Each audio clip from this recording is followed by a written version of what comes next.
So if the way we would search for a property would depend on how crucial for you the short-term stay rental criteria is. If it's a Mhm. case of buying your favorite, like the perfect holiday home, and then seeing if you can maybe rent it out, and if not, it's not too big of a deal, then we'd go the normal route of looking at a property and then going for the purchase, and then later down the track looking at the licensing.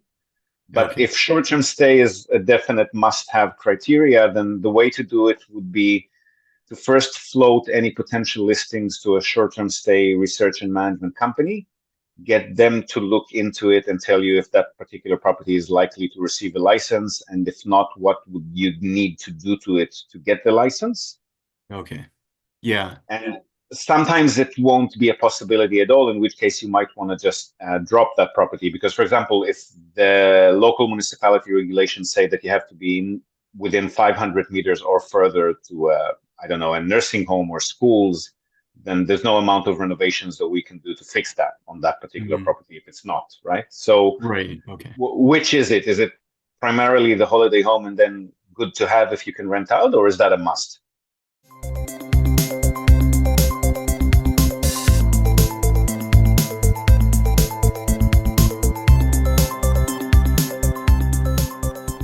Hi there, folks, and welcome back to Nippon Trading International's Japan Real Estate Podcast.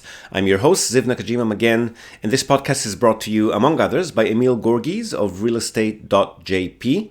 He's a Tokyo real estate agent who specializes in serving international or mixed nationality families who are looking for the perfect family home.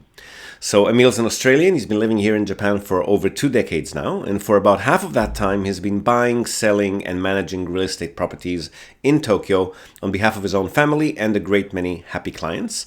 And he also acts as a mortgage broker on behalf of his clients. So he's got dedicated loan officers in many of the Japanese mega banks.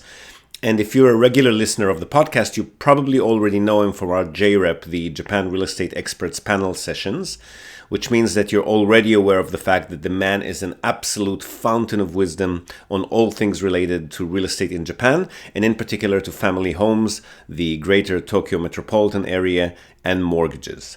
And most importantly, he's incredibly generous with his time and advice, which he's more than happy to provide at no cost or commitment to anyone asking.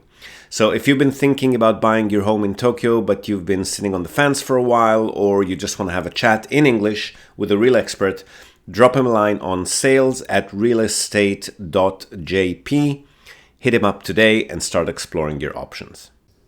All right, so for today's episode, this is a conversation with a holiday home buyer from Canada who's interested in purchasing a house somewhere in Japan and then to rent it out when not in use. So, as always in these cases, we talk about minpaku, casual short-term stay leasing, or hotel licensing, how to determine if a property is likely to obtain any of those two licenses, what the property research process looks like if a short-term stay rental is a must-have criteria as opposed to just a nice-to-have.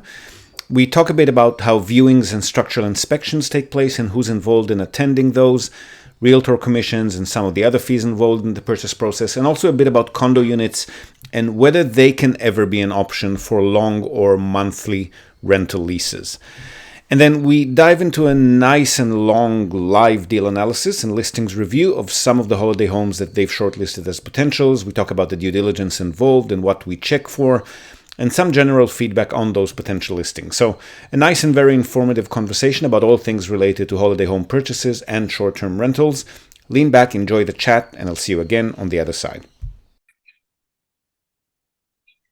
Okay, so now let me open up your email again. Give me a second because I've got no memory aside from electronic memory usually. Okay, so you are from Vancouver, Canada, and you heard about us through our podcast, and you have a subscription to Cheap Houses Japan. I so Euro Cheap Homes. Yeah, Bethany. So that also gives you a 10% discount if you engage us for facilitation of a purchase, which is good. Oh, okay. Awesome. Yeah, and I And actually subscribe to the AkiyaMart as well too. So I got that database I've been looking at a little bit too. Oh, fantastic. Yeah, they're the best way that I know of to search in English. Okay, so your mother is Japanese. She moved to Canada when she was 5. That's awesome. Yeah. Yeah. And you taught English in Yamagata in 2004. You gave me 3 listings. Financing for foreigners in Japan is challenging. There are a few one offshore lender that I'm aware of and one Japanese lender that will provide investment loans for non-resident foreigners, but not for holiday homes, unfortunately. Okay, yeah. Okay, you've got a line of credit, Atami, Tokyo, Kyoto, Osaka. Okay, and then was there anything else? Okay, so Faye also sent you some property research. Oh, and then a bunch of other listings. Okay, so maybe give me a bit of a background and then tell me which of the listings you'd like to review and we'll have a peek at them together. For sure. Yeah. So we were kind of looking, initially I was looking at the Atami area. My mom's actually from Shizuoka and I just love the Shizuoka area. So initially I was looking kind of around Atami just for, the main things is we wanted a place that we could like bring the family out to once a year, but at the same time kind of rent it, possibly like an Airbnb, just something that would give a little bit of cash flow just to help with the expenses. So that's why I thought Atami might be nice. It seemed like a little vacation town and a nice place that we could go to. We actually own a place. We're in Vancouver, but we have a place in Newfoundland, which is it's just this beautiful area out there, and it's right by the ocean. So we were thinking maybe in Japan having something similar too, just maybe looking at the water or that. But also I love Osaka, and I just been talking to some people, and they just thought maybe it's a bit more consistent if we were to rent something maybe more near in the Kansai area. So that's why we were initially looking at Tommy, but we're definitely open to Osaka. We're fairly flexible in the area, but we're looking at those two areas, maybe more with a focus on Osaka now. Well, the advantage with Osaka would be with the short-term rentals when you're not using the property, because Osaka City, not the entire prefecture, but Osaka's anything within the boundaries of Osaka City is a Minpaku friendly, short-term stay friendly area. Okay. Which means that number one, the requirements to get a short-term stay license, which is required in Japan, are a lot more lax there. Okay. And also, in most of the country, the national legislation limits you to renting out the property only half the year if it's via short-term stays, 180 days. And in Osaka, you'll actually be able to do it the entire year. So Okay. from that perspective, Osaka City is probably more attractive. Yeah. But you'll have to be within the city. And obviously, I mean, Osaka City is an area that does draw. It's one of, I think, second biggest tourist destination in Japan or third. Yeah. So that would definitely have more guest potential. But it's a very different environment, Atami and Osaka City, right? For sure, yeah, and that's why I think we were probably going to focus on Osaka. Just it seemed like a bit more friendly, like you said, for the short-term rentals and that. And the city's awesome itself. Like we have two young kids, and they would love to go there. They have Universal Studios and kind of a lot of cool stuff there. Atami would be more just kind of a chill kind of place, which is nice too. But we're probably Yeah. thinking more along the lines of Osaka. But Okay. So if the short-term, the way we would search for a property would depend on how crucial for you the short-term stay rental criteria is. If it's a case of buying your favorite, like the perfect holiday home, and then seeing if you can maybe rent it out, and if not, it's not too big of a deal, then we'd go the normal route of looking at a property and then going for the purchase, and then later down the track looking at the licensing. But okay, if short-term stay is a definite must-have criteria, then the way to do it would be to first float any potential listings to a short-term stay research and management company, get them to look into it and tell you if that particular property is likely to receive a license, and if not, what would you need to do to it to get the license. okay, yeah, And sometimes it won't be a possibility at all, in which case you might want to just drop that property. Because, for example, if the local municipality regulations say that you have to be within 500 meters or further to I don't know, a nursing home or schools, then there's no amount of renovations that we can do to fix that on that particular property if it's not, right? So right, okay. which is it? Is it primarily the holiday home and then good to have if you can rent out, or is that a must? I know it's kind of a tough one. We were we were definitely hoping to get some cash flow from it, even if it's not like a huge amount, just a little bit, just to help with the expenses. I mean, the alternative, unless it was quite a bit lower in price, which I think would be really tough. Um, 6.5 million is already pushing it in Osaka, mate. You'll be buying cheaper than that. exactly. It's going to Yeah. be a dilapidated little shack. Yeah, exactly. So I'm thinking we would need to have it. So I can't think of any other way of getting cash flow from it. Like if we rent it out, obviously longer term, we can't stay there, so that doesn't work. There were some places, we saw one place that was kind of near the university, which I don't know if universities do it as like if you can do it like a semester rental, or if students rent it out just for like the school year, and then we could stay there in the summer. I'm not sure if something like that would work. But if not, we would probably have to do it as an Airbnb just for some cash flow. But Universities, university students would not really be renting out per semester, though. They rent out for the entire term, which is normally for them at least 2 years. okay, yeah. So that's kind of a standard rental lease. If you were in very close proximity to, say, a Japanese language school, maybe, or Mm, martial arts academy or shoji school, like the kind of places where people actually come for a year or less just to study a particular interest of theirs, yeah. maybe. But universities are more 2 year plus periods usually. Okay, yeah. And I guess in terms of say like hospitals, I guess they don't have do they have many doctors who would come for say like a 8 month term, or nurses or that? Because I was just trying I'm to sure think of they options of exist, but I wouldn't bank on them as a tenant yeah. base. Most of them would be positioned on a full-time basis. Okay, yeah. Yeah, so if there's no other alternative, we were probably looking at the Airbnb. We would need just some cash flow coming from it just to help a bit. Yeah. Well, monthly rentals are always an option, but with monthly rentals, you run the risk of potentially not being able to use the property yourself because some people, I mean, the monthly rentals are charged by the month, but some people do rent them out for 6 months or even a year at a time. Yeah, You could limit that to say, I'm only renting this out for periods of, 1 to 3 months and only between such and such seasons or periods, but then you're very much limiting again your tenant base. yeah. So from that perspective, a classic Airbnb scenario where you just block out on the calendar the dates that you want to use the property is probably better for that purpose. Right, yeah. Yeah, it seemed like the Airbnb was probably the most viable option, I think. But Okay, and we do want to make sure that that's a viable option before we go ahead and pull the trigger. yeah, yeah, I think we would have to.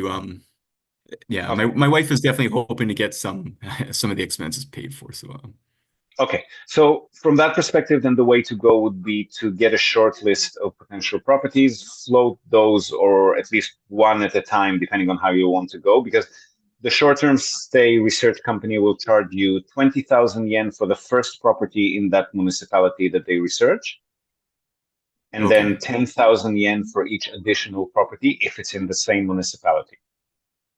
oh, okay, Okay, so okay, if we give them, for example, 4 properties, that'll cost you 50,000 yen to get the licensing likelihood on all of them. okay, okay. I see. Yeah. So with that in mind, did you want us to start looking at some of the listings that you've forwarded, or did you have any other questions? Um, Sorry, in terms of just looking at it from a Well, knowing that non-Airbnb. you'll have to pay at least a little bit to find out if that particular property complies or not, then I guess we'd better take them in order of priority. Like, because they cost money to research each and every one of those, maybe start with the one that you like the most, then see Right, what the yeah. results are on that one, then go on to the next one if it looks like it's not likely to get a license and so forth. Yeah, for sure. And Ziv, I'm definitely open to other ones as well too. Like this was kind of preliminary search where I just saw 3 or 4 in Osaka. They kind of just stood out a bit, but I'm definitely still looking and Okay, but I mean, it'll still help if we review them together now, just so that you yeah. get a rough idea of how we do our due diligence, and then that'll maybe help you fine tune your search. Yeah, definitely. Yeah. Okay, so do you want to let's start with your favorite link. Do you want to put it in the chat box and we'll take it from there? Yeah, sorry, I'm just gonna pull them up here. Sorry, just 1 6. I'm just trying to find them. Sorry if I seem a bit stiff on the camera. I bruised my ribs like you wouldn't believe on the weekend, so I'm trying to find the right position to sit that hurts less to breathe. Oh no, what happens if We thought we were a bit too adventurous for our age, went on a banana boat, and my friend fell off and got his knee deep into my ribs. oh no. Yeah. Extreme sports of the 50-year-olds plus, right? Yeah, I know I'm approaching that age too, man. I'm trying to stay in good shape, but yeah, the injuries are mounting up on me too. Yeah, right. It doesn't heal as quickly as it used Yeah. to. Yeah. we interrupt this broadcast to tell you about Tokyo Family Stays. They're a short-term rentals company in Tokyo, and they offer a home away from home experience, which is just perfect for remote working, quarantining, if that's still a thing, or if you just need somewhere quiet to get away from the world. They offer a variety of options for families, corporate relocations, or even if you're simply transitioning between homes in Tokyo. The properties are super comfortable, tastefully furnished, fully equipped with all amenities, and they accommodate up to 10 people. So really the only thing you'll need to bring with you is your toothbrush and maybe a change of clothes. They come with fast unlimited wireless internet, dedicated workspaces, and fully equipped kitchens, and they're just a delight to stay in. Fantastic alternative to Japanese business hotels, which if you've ever stayed in one, you probably know they're tiny, they're noisy, fine for a night or two if you're on your own, but longer term or with a family, you'll probably feel you're in a jail cell very quickly in a Japanese business hotel. So if you want to give yourself a sense of space and freedom by renting a real home with comfortable Western beds, including all the necessities like baby bedding, children's toys, high chairs, etc., you definitely want to reach out to Tokyo Family Stays. They've been at it for over a decade. They're a fully licensed minpaku or short-term stay operator. And as a special bonus for our viewers and listeners, they're also throwing in a breakfast basket upon arrival for anyone who books and mentions the Japan Real Estate Podcast or NTI. And not only for guests, if you're a property owner, you've got an investment property that you want to tweak for higher profit, or a holiday home that you want to rent out when you're not using it via short-term stays, drop them a line today, see how they can help you maximize your property's income. And again, as a special bonus to our viewers and listeners, they're also offering a free audit of your existing short-term stay listings without any obligation whatsoever. So feel free to reach out to them at tokyofamilystays.com. Well worth a visit. And again, if you're in the market for a family home in or around the Tokyo metropolitan area, Emil's your man. Don't be shy to reach out to him as well at sales@realestate.jp. And now, back to the podcast. So this one was kind of interesting. I saw this one, and this one was actually near the university. So I was just wondering, in terms of rentals, if it's yeah, it had a decent location, but it's more East Osaka, I think. But Okay, so 1978, which is a bit older than what I prefer to go for, but with your budget, we probably don't have a huge option. Let me share my screen so we're looking at the same thing. You're seeing what I'm seeing now, right? yeah. Okay, so first thing to note is that this one is very close. Not sure on the right if it's sharing the wall. No, probably separate, but very, very close, almost adjoining to the neighbors. Which would normally mean that the property would not be rebuildable. I'll scroll down in a bit to see if they wrote anything about that. Oh yeah, there's a bit of a space there.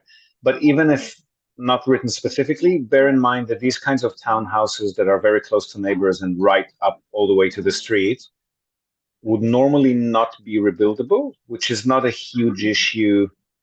The only times where it would come into play is, number one, if and when you want to resell the property, banks will not lend for a non-rebuildable property, so you'll be limited to cash buyers like yourself. Okay. And the second thing is that if it's demolished beyond a certain point, so let's say if the foundation and one or two of the supporting walls are still intact, then you can always do whatever you want to it, and that'll be considered a renovation legally, not a rebuild, so that wouldn't be an issue. But in case of, let's say, I don't know, mega earthquake, the foundation is completely destroyed as well, then you're not going to be able to rebuild a new property on that land plot because current zoning regulations wouldn't allow for a structure to be built on it. Oh, okay. That's But it's not as bad as it sounds. Your insurance policy will cover you for the cost of rebuilding the property, which is actually up, say, about 14, 15 million. So you'll get more money than you paid for the property because the insurance will cover you for rebuilding a brand new structure. But you will have to go and get a different land plot to build it on. Oh, I see. Okay, they give you the money, but you can't build on that plot of land there. Correct, because when these properties were built, zoning regulations, then if they were in effect, there weren't much to speak of. So everybody developers just built stuff wherever they wanted. These days, you need a 4-meter wide access road for emergency vehicles. You need a certain distance from the neighbors. You need a certain distance from the streets. So these kinds of townhouses that are built like sardine boxes right next to each other, usually would be non-rebuildable. We'll confirm it with the listing agent when we start doing due diligence, but they would normally not be rebuildable. So the interior looks Oh, I see. dated, but okay. I mean, 1978, so that's kind of what you'd expect the interior to look like.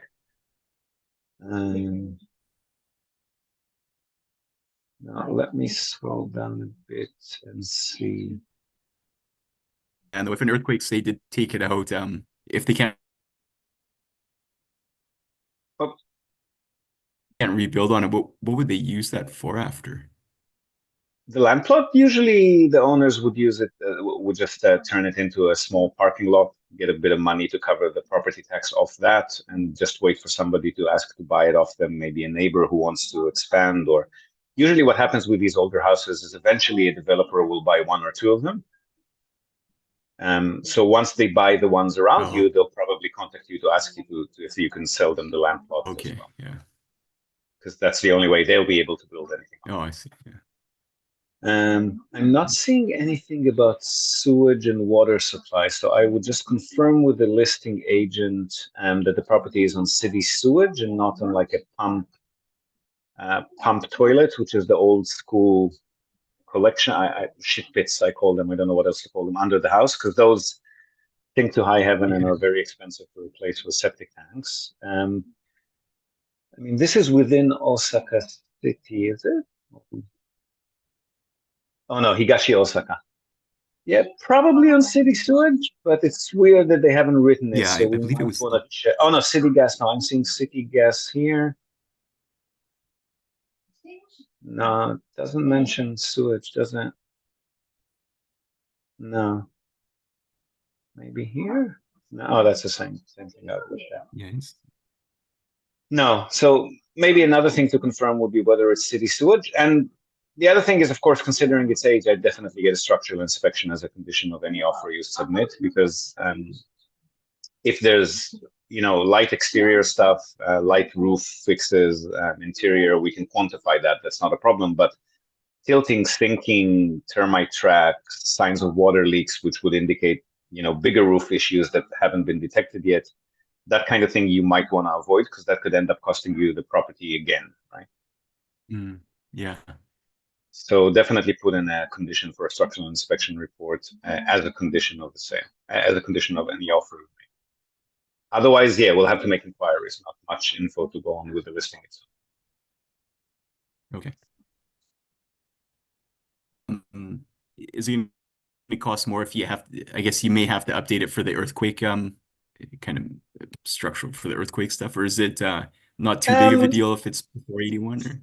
For wooden structures, the latest earthquake resistance standards were enacted in 2000, the year 2000. And mostly they were referring to the foundation of the house having to have a concrete foundation. I don't know that that's the kind of work that will be cost efficient to do on a property this old. When we talk about retrofitting older houses, it's usually bigger structures that are generating high income and are worth it, not anything as cheap as that, I don't think now. Okay. Because again, if you end up paying 6, 7, 8 million yen for a property that's 6.5, it's kind of ridiculous. Yeah. Right.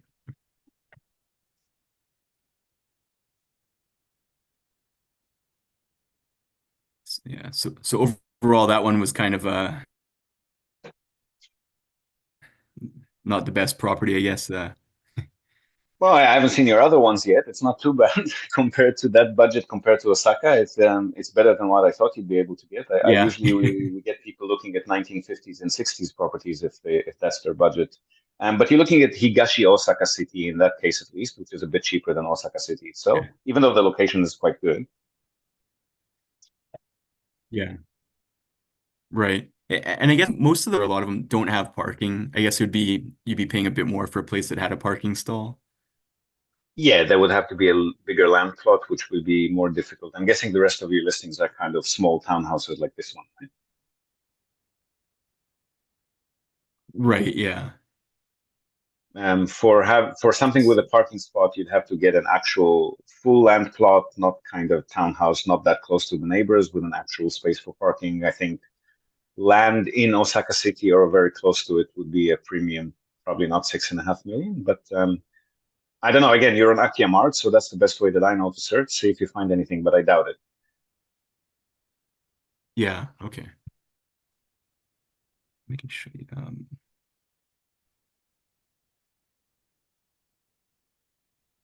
actually a couple more. These ones were quite a bit cheaper. And like this one was kind of interesting because it looks like it's been renovated and everything. I'll just show you this one too. 1972. Okay, now we're creeping towards the 60s. Oh, okay. That does look like it's a Is that the parking spot? Is that yours or is that the main street? Yeah, it looks like it has a parking spot in front It there. does. Yeah. Um, Oh, and the interior is gorgeous. They've redone the interior. That's good. Why is this yeah. cheaper? This is suspicious. Okay. Let me see what the details. Oh, okay, Daitoshi. Okay, so this is a hardcore Osaka prefecture. This is not Osaka anymore. Let's open this on the map. This location would be a bit challenging, I think, to rent out on Airbnb, though. Let's say distance to, let's say, Namba Station. That's an hour by train from central Osaka. I don't know. I mean, you will definitely get some guests there, but how many of them and how much they'll pay, I'm not too sure. But this is 43 minutes from Umeda Station. Hmm. Yeah, it wouldn't be super popular with tourists, I imagine, but I mean, for that price, maybe you don't mind how much you can get back off it. I don't know. Otherwise, let Right, me yeah. keep looking at the listing for a sec. Yeah, definitely at the price. It's not too bad if we didn't make if the cash flow wasn't as strong because it is considerably cheaper, but Yeah, but I'm wondering if that kind of price will get you. I mean, the interior looks good, but I'm wondering what the state of the structure is. Because that price, I mean, even that 45 minutes from central Osaka, that's still suspiciously cheap. hmm. I guess the floor plan is rather small. Maybe that accounts for some of it, but city gas, and again, they're not writing anything about sewage. So we'll need to check whether it's on a kumitori, a pump system, or city sewage or septic tank. Oh no, there we go. It is on city sewage. Okay, good, good, good. Okay, so this one does. So let me just quickly check if I maybe missed.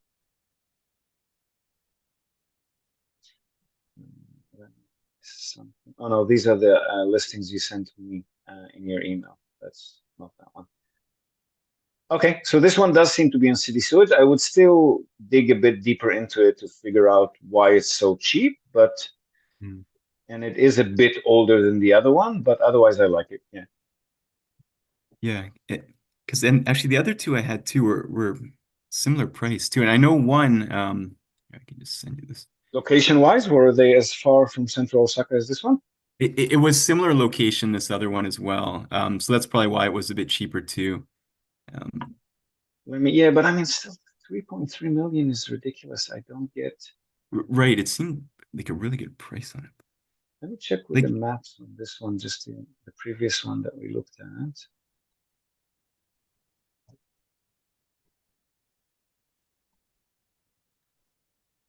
because Yeah, that'll just be for a lot comparison, closer. Sorry, I'm just quickly looking at the yeah, distance to Namba Station and to Umeda Station. Yeah, see, the first one you showed me, the 6.2, is more like 30 minutes to central Osaka. Well, I mean, different station. It's 30 minutes to Namba and 45 minutes to Umeda. The other one is 45 minutes to Umeda and an hour to Namba. So the first one you showed me is definitely better located. They're both mhm. not super central, but if we're talking about short-term stay guests, the first one you showed me has a better chance of getting there. Okay, yeah. Just show you this one too then, if Now, here's some big news for anyone interested in Akiya, the abandoned vacant homes that are abundant all around Japan for very attractive purchase prices. AkiyaMart, our latest sponsor, is a recently founded online search and discovery tool for Japanese real estate. Its user interface will be very familiar to users of Zillow or Redfin. The platform essentially scouts the internet for property listings, translates them into English, and displays prices in US dollars, all in one place and with a dynamic map interface that makes browsing, finding, and shortlisting your favorite properties a piece of cake. Which any of you who have been struggling with the dozens, if not hundreds, of Japanese property websites that are available online and their very clunky interface will probably find a real blessing. They've got already over 500,000 listings on the platform, and the database is expanding daily. Ranging from abandoned rural homes to luxury urban properties, AkiyaMart makes it easy to find your dream home in Japan, regardless of your budget. Now, while the platform is essentially free for use, here's an exclusive offer for listeners of the podcast. You can use the promo code NTI to receive $5 off AkiyaMart Pro. The subscription will unlock a bunch of very attractive features for you, including unrestricted access to the entire nationwide property database and a whole range of filters, which will help power charge your search for that elusive perfect home and make it even easier. So hop over to akiya-mart.com, that's AKIYA-MART, akiya-mart.com, and kick off your search today. So this one was a bit further away too, and it looked a little bit older, but it was a similar price to that one we just looked at, which was interesting because that one we just looked at, like it was fully renovated in that, but The interior was fully renovated. That's the cheap renovation. The expensive one could be a structural one, which we don't know anything about. So 3.9. Oh, this is actually younger than both of them, though. This is 1981. yeah. And built on a retaining wall, so bear in mind that's your responsibility to maintain, if and when that requires complete rebuild and re-strengthening of the earth contained within the yard, and that could be quite expensive, depending on, Okay. I mean, that wouldn't normally need to be done except every, I don't know, 60, 70 years, but this one is creeping on 50, so you're probably not too far from having to do that. Okay. But what do the retaining walls usually run around to replace them to? A complete redoing of the retaining wall plus repacking of the earth could be about 10 million. Okay. So that's again more than the price of the property. I mean, but considering the price of the property, it makes sense that anything you do would be more than the price of the property, right? Yeah. Interior is untouched, still very much the original. So you'll probably want to give it some TLC on that respect. But that again, that is quantifiable. It's not insane prices. So we're probably okay with that. Let me just quickly check on. Again, no mention of sewage. Yeah, no mention of sewage or water supply, so I'm not sure. I will need to check with the agent, and this one is in Kashibawa-shi. So let me just grab this address here. Go to maps.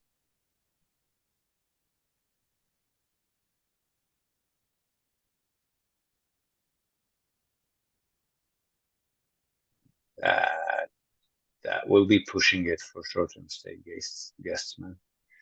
Let's see. Namba station is 40 minutes. Okay, no, it just looks further. It's not that bad. And Umeda station. I'm just looking at the two main stations in Osaka. Yeah, kind of like the first one. Up to about an hour to central Osaka, depending on where they want to go. Maybe 40 minutes if they're heading to the southern central parts. Yeah, the second one would be easier to get guests for. First and third, not so much. Right, yeah. But this one is younger. I like that about it. Yeah. So there's let's put it this way. You'll have to do a structural inspection in any case on anything you're planning to maybe purchase at this age, but this one probably has a bit more likelihood to have less severe structural issues. Okay. Yeah.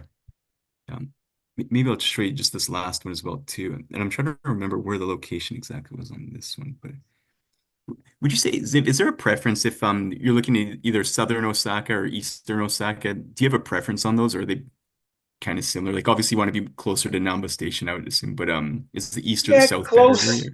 Close to and convenient. Like if somebody has to change 2 or 3 train lines to get to central Osaka, that'll be less attractive to guests.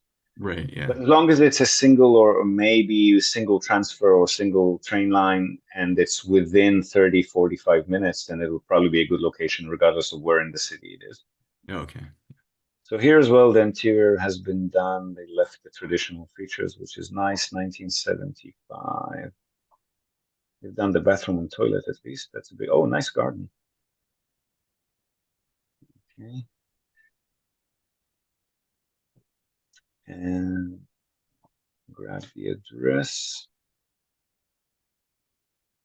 Oh, sorry, I haven't shared my screen on this one.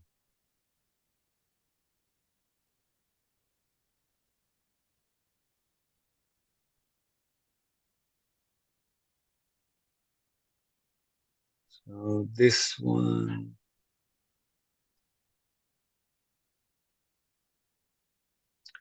an hour to Namba Station, or 53 minutes to Namba Station, and Yes, it's more in the south, I guess. more than an hour to. But I mean, on the other hand, it's not far from the airport. So this one I actually kind of like. It's close to the airport, so that would be popular, I think, with Airbnb guests.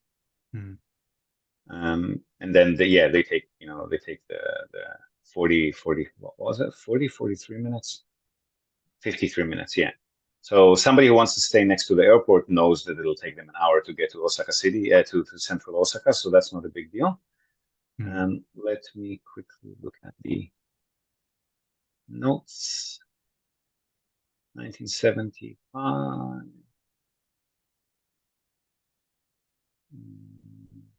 No mention of.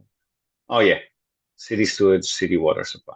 Okay, so this one is actually, I think, it's a bit older than the 1981 now, but the 1981 one. But otherwise, that's my favorite from an Airbnb perspective. Again, we don't know what the structural inspection will reveal. Yeah. But at least on the potential to rent it out on Airbnb, I like this one more than the others, I think.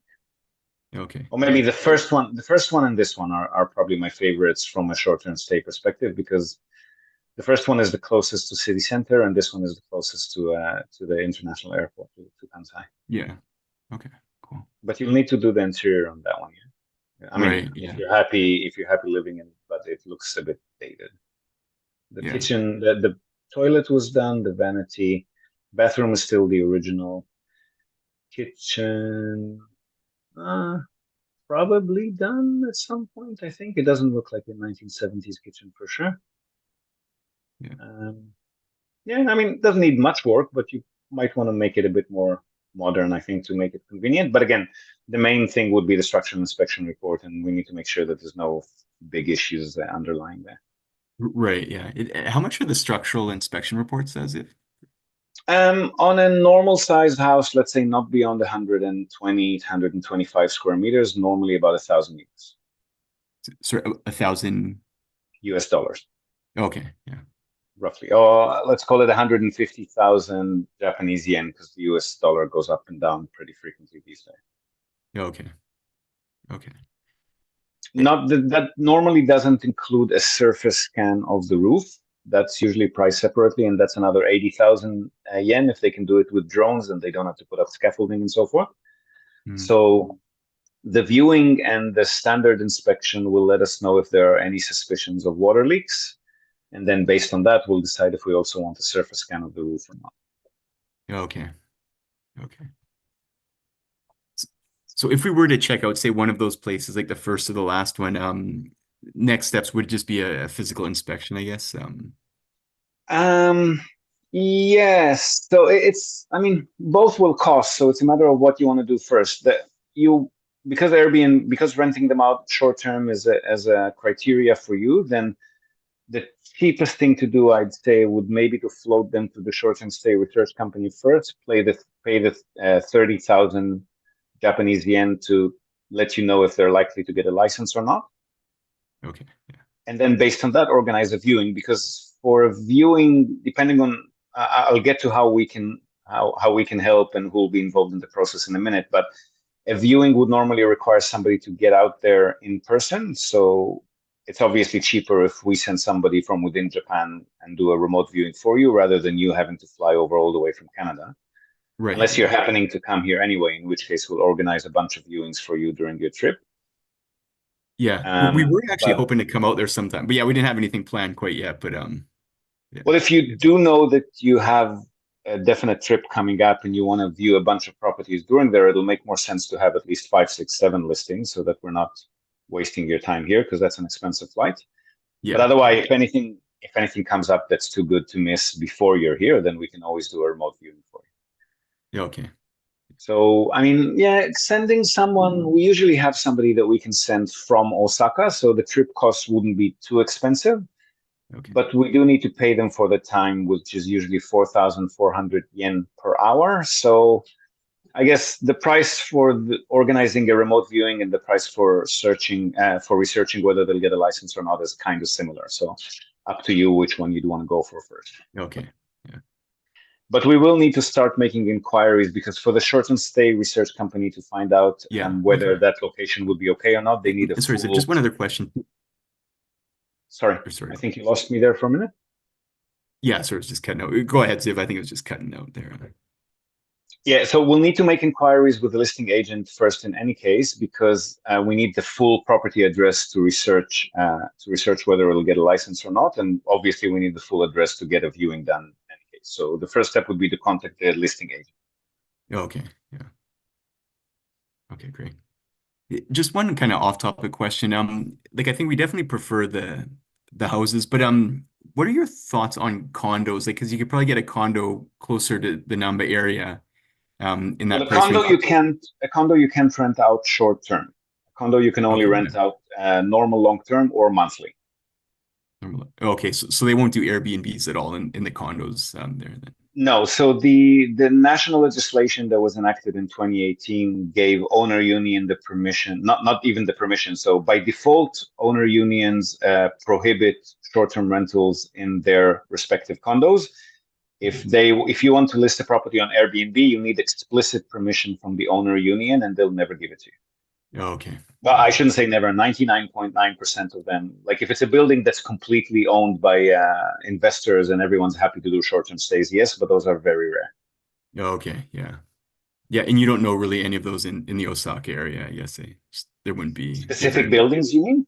Yeah, I guess it's very rare to find. So. No, I don't even know how to go about researching that. You'd need to contact each individual owner union and ask them to see a copy of the owner union rulebook, or get in contact with them and ask them if they'll do it. Maybe one of the short-term stay management companies that we work with have some feedback on maybe some condo buildings where they're actually doing that. We can ask them, but I wouldn't get my hopes too high. Yeah, okay. Yeah, and that's fine. I definitely prefer the houses anyways. I was just curious on the condos how that works, but yeah. Well, the advantage of a condo is that maintenance costs are very predictable. With houses, especially as old as this, you should factor in something like $3,000-4,000 a year on average in annual maintenance and repairs. With condo units, you're paying your monthly fees, but that's it. The structure is not on you. Right. Yeah. Okay. But then the condos you would have to rent out likely to the longer term tenants then. At least monthly. Yeah. Okay. It has to be a normal tenancy, which means it has to be for a period of at least 1 month and with a lease in place. Okay. And are those not too hard to get then, just 1 month tenancies? Because that's actually not too bad if we can rent it out on a monthly basis, but it's different types of guests, but it's more domestic than international. Usually it's people who are coming in for a work project or to stay close to elderly parents, or sometimes visiting professors who are coming for a few months to a university campus.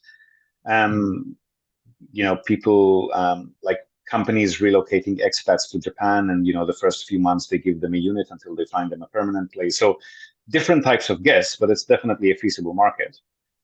But the thing is with those, again, that you want to make sure, because people will eventually ask to rent it out for 3 months, 6 months, maybe even 12 months. You want to make sure that it's available for you to use.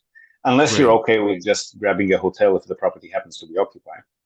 Yeah, which we could be actually. Like if it did happen to rent out longer, we could get a hotel when we're there. But yeah. Okay. Well, there's no licensing required for monthly rentals, so it's a lot easier on the client side. Okay. Okay, that's good to know. Yeah. But if you're doing monthly rentals, you definitely want to stick to central areas in Osaka. Don't go as far as you've gone. Right. Yeah, for sure. Because these are all working people. They need to be commuting to the city on a regular basis. They're not going to go anywhere as far as that. Yeah. Yeah, definitely. Okay. Okay, good. Okay, great. Those were the four ones that I kind of seen so far. So it's good getting your thoughts on those. But Okay. So now, if you've attended any of our recent JREP Summit events in Tokyo or online, you've probably heard our sponsor, Robert Miller from Innovatious.com. He's been in web solutions here in Japan for the past 25 years, and he's also an active investor in Japanese real estate property, as well as global online property, which is his specialty and what his company Innovatious is all about. They offer a full suite of website services for entrepreneurs and small business owners, including all aspects of web design and management, backup and updates, content formatting and editing, proactive maintenance and error fixing, you name it, with a strong focus on SEO excellence, which is what gets you those hardcore top-of-the-list search engine rankings. But there is a difference. Innovatious works off a simple, all-inclusive monthly subscription model, as opposed to the typical outdated and confusing project model.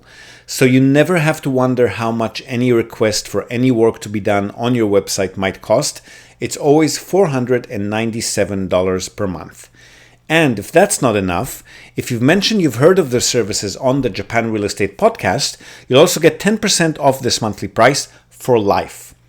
Also, and equally important, if not more, you can try out Innovatious for just 1 month, then switch them off, on again later if you want, and so forth. There are no minimum subscription terms. Now, if you're a small business owner, managing and growing a website is super distracting and time consuming, right? That's exactly where Innovations comes in. Robert's team takes care of all of that for you so that you can focus on what you do best. So feel free to email Rob on robert@innovatious.com, and his team will conduct a full SEO and website audit on your site, reveal anything that you should address to increase your website's appeal, and provide you with an easy-to-read detailed report with your own branding so that you can make some informed decisions on your online strategy and watch your business grow as you implement it. So once more, robert@innovatious.com. Drop him a line and get your website reviewed today. okay. So for next step, I'll explain first. You've read through our explanation of services document. You've got a rough idea of how we normally work, what's involved, timeframes, costs, and so forth. yeah. Yeah. So I'll caveat everything that you read there to say that we're a bit swamped with new clients at the moment. So we're not onboarding for full facilitation until I hope January, February next year. What we can do, and we have been doing since the beginning of this year, when this stress on our staffers started, is I've been putting people in touch directly with a foreigner-friendly realtor who'll be able to conduct a purchase remotely in English on your behalf, same as we would have done. They're realtors though, so the kind of conversation that we just had, red flags, not rebuildable, what would be better for short-term stay, they're not going to have that with you. Their job is to just research or get pointed at properties and help you facilitate the purchase, right? They're not going to have strategic talks usually. I mean, they can try, but that's not really their job. So I can come in as a consultant for a few $100 just to hold your hand along the way, guide the realtor on what due diligence we need done, review documents before you sign them, etc., which is also cheaper than bringing us on for a full purchase facilitation. But if you do want us to do everything on your behalf and just be in contact with us and just make bottom line decisions, then that we should be able to do, I hope, early next year. Okay. But both ways work. I've been helping a lot of people in the last 8 months via consulting, and it's the process is very smooth. It's very similar, but except that you won't be talking to us, you'll be talking directly to the agent, and we'll be jumping into the conversation with feedback at any given point. Yeah. Okay. That's fine too. So depends on when was your trip to Japan planned, by the way? We didn't have it planned yet. We were hoping to come in the springtime. I mean, we could come earlier. If we saw something we really liked, we could move it up. Probably just myself coming out there. But we were looking at hopefully bringing the family out in the spring sometime. Well, remote nothing- remote viewings are very feasible. You don't have to come here if you found a property that you like, and if you happen to find one or two, it doesn't make sense to come just for that too. Right. Okay. Yeah. So either way works. If you want to start getting making inquiries on these particular properties or others before next year, then let me know and I'll put you directly in touch with the agent. We'll get started that way. If you prefer for us to do everything for you, then we can get in touch again January, February, whichever you prefer. Yeah, I'm fine. Talking to the agent, just seeing. Okay. Sorry, and how does that work then? So if we're talking directly through the agent, are we paying them or? So the way it normally works in Japan is the seller's agent charges the seller, the listing agent, the one who actually put the listing up is the seller's agent. They charge the seller. The buyer's agent, whoever brings in a buyer, charges the buyer. Okay. So normally working directly with an agent wouldn't cost you any more. It would actually cost you less because if you would have taken us for full purchase facilitation, then we would have charged our fee, which is separate to whatever the realtors are charging. Okay. So it's actually cheaper to work directly with an agent. And then our 10-hour retainer is 66,000 yen. And that usually suffices for a single purchase unless you're super picky, which doesn't sound like you are. The only exception is if the seller's agent is a bit greedy and they want to charge both sides, so they want to be the only agent involved and they don't want to work with any buyer's agent, but you'll still need somebody to facilitate the purchase remotely and in English on your behalf, which the seller's agent will not be able to do. So if that's the case, you can pay your buyer's agent a separate fee. It'll still be cheaper than bringing us for full purchase facilitation, but it'll be a bit closer to it. So the minimum, the new legislation for realtors commissions came in July this year, and they can now charge a minimum of 330,000 yen. Even if the property, even if the official commission calculation would have been cheaper than that. So even properties as cheap as the ones that you're looking at would still cost you 330,000 yen at least in realtor fees. Okay. And if the seller agent doesn't want to share their commission with the buyer side agent, that would mean two of those fees, one to the buyer, one to the seller agent, which is 660,000 yen.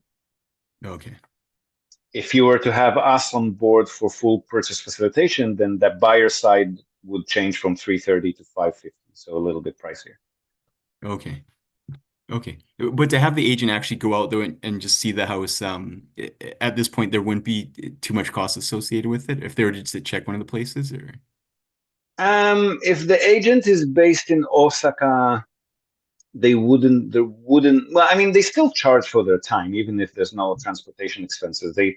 If you want them to go and conduct a remote viewing on your behalf, they will charge for their time. So a few $100 if they do like 2-3 properties that day, or maybe, I don't know, 100 if it's a single property.